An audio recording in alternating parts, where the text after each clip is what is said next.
Ayan o. Nakikita nyo dito, pababa kami. Dati ito lupa pa eh. Nung ayan o, doon kami galing. Pababa, ito. Pababa na ganyan o. Yan, nakakatakot. Talaga lamang. Hindi ka pwedeng magdalas-dalas.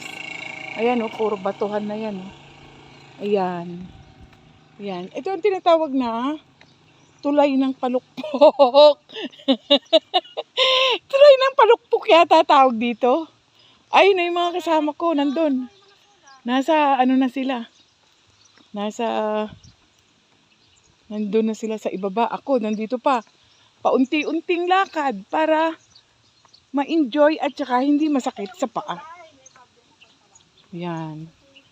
Ayan. Ito, tulay ito. Medyo mahaba. Kaya kailangan tumawid ako kasi mabibilis. Ang mga sasakyan dito mabibilis. Ayan, tingnan natin kung gaano ka lalim ang tulay. Ayan. Esperanza na yan. Ayan, ayan. Ayan, malalim man nga. Malalim man nga ang tulay, oh. Pero ito, ito yung puno ng iro.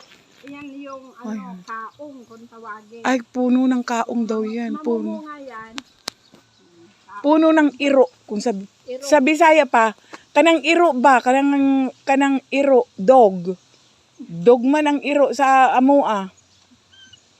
Ayan po, oh. Ayan. Pagka ikaw ay bago lang na makikita mo may mga bulabulaklak.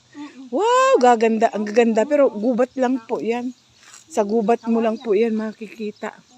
Oh, ayan, oh. Ganda rito. Sarap dito. Sila Lawrence nagtatambay Sarap dito.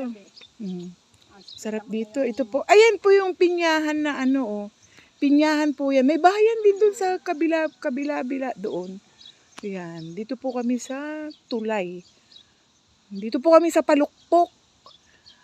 Mendez. Tagaytay na po ito.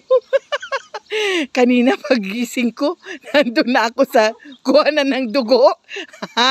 Ngayon, pagising ko uli, nandito na po ako sa Tagaytay. Aba, kaganda. Tanggalin naman sa bro.